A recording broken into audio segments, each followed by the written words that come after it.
اللهم صل على محمد وعلى آل إبراهيم إنك حميد مجيد.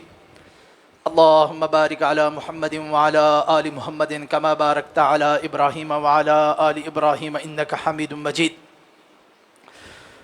عن أسماء رضي الله تعالى عنها أن امرأة قالت: يا رسول الله، إن لي ذرة فهل علي جناح أن تشبعت من زوجي غير الذي يعطيني؟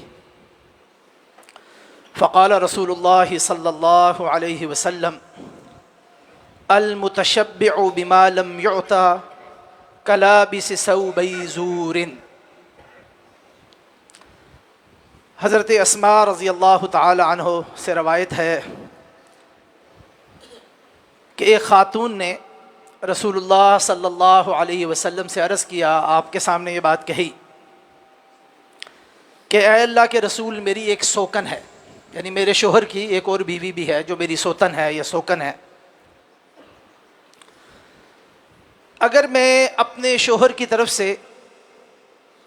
ایسی چیزوں کو حاصل کرنے کی داستان اپنی اس سوتن کو سناؤں جو حقیقت میں میرا شوہر مجھے نہیں دیتا، تو کیا اس میں کوئی حرج ہے؟ تو نبی کریم صلی اللہ علیہ وسلم نے اس پر فرمایا، جو چیز تجھے نہ دی جائے یا تجھے حاصل نہ ہو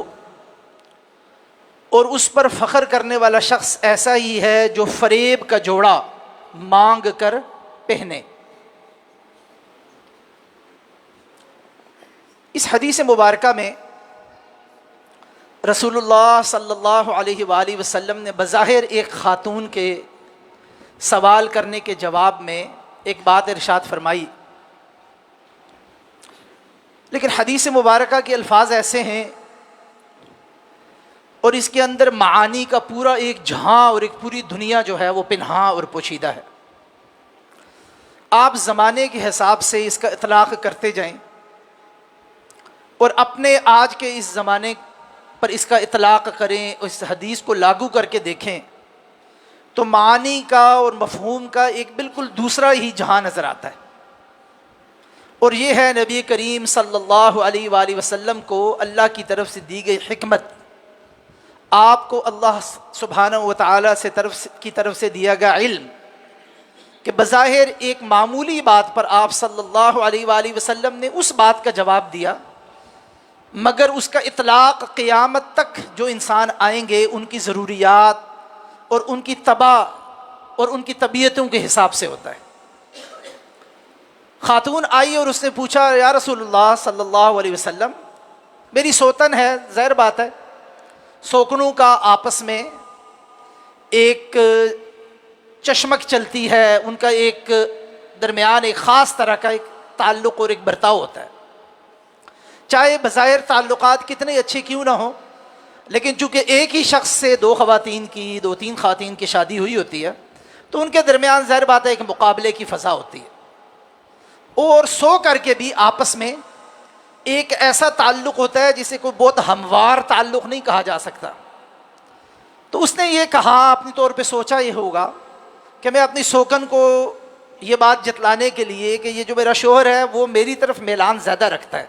مجھ سے محبت زیادہ کرتا ہے، میری دلجوئی زیادہ کرتا ہے، میرا اہتمام زیادہ کرتا ہے، تو یہ سوچ کر اس نے سوچا کہ اگر میں اپنی سوکن کو یہ کہہ دوں کہ مجھے فلاں فلاں تحفہ یا فلاں چیز، فلاں کپڑے یا اس قسم کی کوئی ایسی چیز جو ہے وہ میرے شوہر نے دی ہے، جو دراصل اس نے دی کوئی نہیں، اس نے خود ہی کہیں سے بندوبست کر کے لے لی ہو، اپنا مال ہو، اس نے اچھا لباس پہنا ہو، کوئی زیور پہنا ہو، کوئی جیولری پہنی ہو، تو اس کی طرف اشارہ کر کے اگر یہ کہہ دے کہ یہ تو مجھے میرے شوہر نے دی ہے، جو تیرا شوہر بھی ہے، بات تو یہی کہنا چاہتی ہے نا، اور ساتھ یہ کہنا چاہ رہی ہے، کہہ نہیں رہی لیکن زبان حال سے کہہ رہی ہے کہ دیکھیں مجھے اس نے یہ دی ہے اور تمہیں نہیں دی. اب یہاں پر جو حدیث کے الفاظ ہیں نا وہ بہت ہی، عربی جاننے والا شخص جو ہے نا اس کو کہتے ہیں صحیح معنی میں انجوائے کر سکتا ہے. اس کا مطلب کہ یہ نہیں کہا گیا کہ جی اس نے مجھے تحفہ دیا جو اصل میں نہیں دیا لیکن میں بناوٹ کر کے دکھاؤں. یہاں پر الفاظ بڑے ہی شاندار الفاظ ہیں. فرمایا فَهَلْ عَلَيَّ جُنَاحٌ أَن تَشَبَّعْتُ مِن زَوْجِي غَيْرَ الَّذِي يُعْطِينِ، کہ یا رسول اللہ صلی اللہ علیہ وسلم کیا مجھ پر اس بات کا بھی گناہ ہوگا کہ میں یہ ظاہر کروں کہ میرے شوہر نے جو مجھے نہیں دیا میں اس سے اپنے آپ کو سیراب ظاہر کروں. تشبعت یعنی میں اپنی طبیعت کی سیرابی، یعنی اپنے اندر جو ایک اطمینان ہوتا ہے نا. سیراب طبیعت کب ہوتی ہے؟ جو شدید بھوک پیاس لگی ہو انسان کو، اور انسان آئے تو پانی پیے تو پوری طرح طبیعت کو سیراب کر دیتا ہے. تو اس کے بعد انسان کے اندر کیا کیفیت ہوتی ہے؟ بڑے اطمینان کی کیفیت ہوتی ہے. شدید بھوک لگی ہو تو انسان اچھی طرح کھانا کھائے تو بالکل طبیعت سیراب ہو جاتی ہے، اطمینان ہو جاتا ہے. اب یہ دیکھیں اس نے یہ الفاظ استعمال، ان تشبعت، کہ میں یہ ظاہر کروں کہ میں تو بڑی خوش اور بڑی مطمئن ہوں، بڑی سیٹسفیکشن ہے مجھے. کس وجہ سے؟ اس لیے کہ میرے شوہر نے مجھے فلاں چیز دی ہے. اب یہ جو معمولی نوعیت کی گھیر پھیر اور جھوٹ نہیں ہے، یہ ایک پوری باڈی لینگویج جسے بدن بولی کہتی ہے نا، اس سے ایک انسان دوسرے انسان کو آگ لگانا چاہ رہا ہے. اپنے آپ کو بڑا خوش، اپنے آپ کو بڑا مطمئن، اپنے آپ کو بڑا ہی اطمینان میں ایک ایسی کیفیت میں لانا چاہتا ہے کہ میری کیفیت سے جس سے میرا مقابلہ ہے نا وہ چڑھ جائے. تو رسول اللہ صلی اللہ علیہ وسلم نے کیا فرمایا؟ آپ نے فرمایا جو چیز کسی شخص کو نہ دی جائے اور اس کے باوجود وہ اس کو اپنا قرار دے یا ظاہر کرے اور اس پر پھر اتراتا پھرے، یہ ایسے ہی ہے جیسے انسان نے جھوٹ کا لبادہ اوڑھا ہو. اب اس کو بعض ہمارے علماء نے نا جب اس کا ترجمہ کیا اس حدیث کا تو یہ لکھ لیا جیسے مانگے کا جوڑا، کسی دوسرے سے کپڑوں کا جوڑا مانگ کے انسان پہن لے اور شو یہ کرے کہ یہ میرا ہے. اب انہوں نے اس طرح ترجمہ کرنے کی کوشش کی، لیکن سچی بات یہ ہے کہ ہماری اردو زبان میں اس کے اندر یہ جو ہم کہتے ہیں نا لبادہ اوڑھا ہونا، کہ انسان اصل میں وہ ہے نہیں لیکن ایک ایسا لبادہ اوڑھ لیتا ہے، ایک ایسا لباس پہن لیتا ہے. وہ لباس انسان کا بظاہر لباس بھی ہو سکتا ہے اور وہ لباس انسان کے رکھ رکھاؤ کا، انسان کے کنڈکٹ کا لباس بھی ہو سکتا ہے. کہ بظاہر ایسا ڈھونک، جسے میں کہتے ہیں نا ڈھونک رجانا، شیخی مارنا، ڈینگی مارنا، یہ اردو میں ہم سارے الفاظ بولتے ہیں کہ وہ جو وہ نہیں ہے وہ بن کے دکھائے، وہ جو اس کے پاس نہیں ہے اس کا تاثر دے وہ میرے پاس ہے. تو نبی کریم صلی اللہ علیہ وسلم فرمایا یہ تو بالکل ایسے ہی ہے جیسے انسان جھوٹ کا لباس اپنے، اور جھوٹ کے بارے میں تو معلوم ہے نا کہ مسلمان کے بارے میں یہ کہا گیا ہے کہ وہ زانی بھی ہو سکتا ہے، فلاں گناہ بھی کر سکتا ہے، فلاں گناہ بھی کر سکتا ہے، مگر جھوٹ نہیں بول سکتا. جھوٹ کی تو بہت زیادہ مذمت ہے، اور جھوٹوں کو اللہ سبحانہ و تعالیٰ جو روز قیامت ان کے ساتھ معاملہ فرمائیں. یعنی یہ اس درجے کا گناہ ہے چاہے انسان اپنی طرف سے یہ سمجھے کہ میں کسی کا نقصان نہیں کر رہا. اب ظاہر بات ہے کہ اس حدیث مبارکہ کی پکڑ میں جیسے یہ سوتن کے یا سوکن کے بارے میں آیا وہ بھی آتی، اور اس کی پکڑ میں ہم سارے بھی آتے ہیں. آج کل کے دور میں جو بات میں یہ کہہ رہا تھا، کل اس حوالے سے ایک بات چلی، کسی جگہ تحریر بھی لکھی تو اس پہ سے یہ بات آگے چلی تو یہ حدیث مبارکہ سامنے آ گئی تو میں نے سوچا اس کو بیان کر دیں. آج کل کے دور میں نا خاص طور پہ ہمارے نوجوان بچے اور بچیاں، یہ جو میڈیا سوشل میڈیا کا دور ہے، اس میں یہ فیک لائف یعنی جعلی زندگی،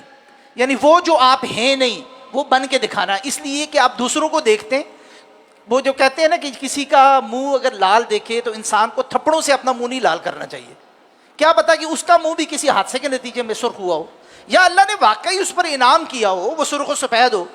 تو انسان کو اپنا منہ جو ہے وہ کسی کو دیکھا دیکھی نہیں کرنا چاہیے. اللہ نے جو انسان کو جائز اور اس کی حد میں رہ ہوئی نعمت عطا کی ہے، انسان کو اپنی زندگی اس کے مطابق بسر کرنی چاہیے. لیکن یہ آج کل کے میڈیا کے اس دور میں یعنی انسان نے کھایا کچھ آن لائن لگا دیا،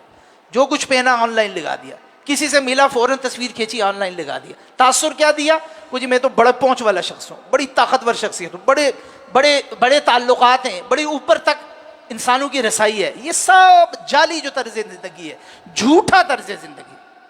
جھوٹا طرز زندگی، یہ اس حدیث مبارکہ میں بیان ہوا ہے کہ انسان جو ہے اس کو ویسا ہی نظر آنا چاہیے. جتنی اللہ نے استطاعت دی ہے اور استعداد دی ہے اس کے مطابق ہی انسان کو دوسروں کے ساتھ معاملہ کرنا چاہیے، ویسا ہی نظر آنا چاہیے. جھوٹا ایسا لبادہ اوڑھ لینا کہ جو انسان اصل میں ہے نہیں، جس سے دوسرے کو ایک ایسا تاثر دے کر انسان اس سے کوئی فائدہ حاصل کر لے یا اس کو گمراہ کرے، تو اس کے اندر انسان کا اپنا نقصان بھی ہے، دوسروں کا نقصان بھی ہے. اور یہ جو میں بچوں کو اور بچیوں کی بات کر رہا ہوں، یہاں بہت بچے اور بچیاں ہیں نہیں، لیکن ان کے چونکہ والدین موجود ہیں تو ان کو ہمیں یہ بات بڑے غور و طلب سے، ہم چونکہ یونیورسٹیوں میں پڑھتے ہیں پڑھاتے ہیں، نوجوان بچوں میں اس جھوٹے لائف سٹائل، یہ فیک لائف سٹائل جو ہے نا، جعلی لائف سٹائل، اس کی وجہ سے کیا مصیبت آ گئی ہے؟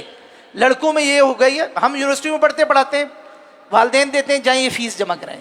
پورا سیمسٹر فیس نہیں جمع کراتے، ہمیں پتہ ہوتا ہے، ہم فون کر کے بھی پوچھتے ہیں والدین سے فیس لے کے کہاں خرچ کر دیتے ہیں؟ اس جھوٹے لائف سٹائل پہ. پھر کچھ عرصے کے بعد جب یہ پیسے کم پڑ جاتے ہیں کیا کرتے ہیں؟ چوری چکارے، ادھر موبائل اٹھایا، یہ فراڈ کیا، وہ فراڈ کیا، پورے جرائم کی دنیا میں داخل ہو جاتے ہیں۔ لڑکے یہ کام کرتے ہیں اور لڑکیاں کیا کام کرتی ہیں؟ جھوٹے، یعنی دیہاتوں سے آئی ہوئی ہیں، بڑی ہمبل بیک گراؤنڈ سے آئی ہوئی ہیں، کوئی بہت امیر کبیر مڈل کلاس یا اس سے بھی لوور مڈل کلاس کے لوگ ہیں، لیکن جب شہروں میں آگے چکا چوند ہے اور اب یہ تاثر دینا ہے کہ نہیں جی ہم تو بڑے جو ہے نا بڑے ماڈرن لوگ ہیں، ہم تو بڑے مالدار لوگ ہیں، اب اس کے لیے خرچے چاہیے ہوتے ہیں، وہ خرچے کہاں سے پورے کرنے؟ اس کے لیے ناجائز تعلقات استوار کرنا۔ یہ جھوٹی لائف سٹائل کی وجہ سے انسان ایک جرم کا ارتکاب کرتا ہے، ایک حرام کا ارتکاب کرتا ہے، اس سے دوسرے حرام میں جاتا ہے، دوسرے سے تیسرے حرام میں جاتا ہے، چھوٹے حرام سمجھ کے کرتا ہے، اس سے بڑے حرام میں جاتا ہے، بڑے سے اس سے بڑے حرام میں جاتا ہے۔ اس لیے کسی بھی چیز کو معمولی نہیں سمجھنا چاہیے۔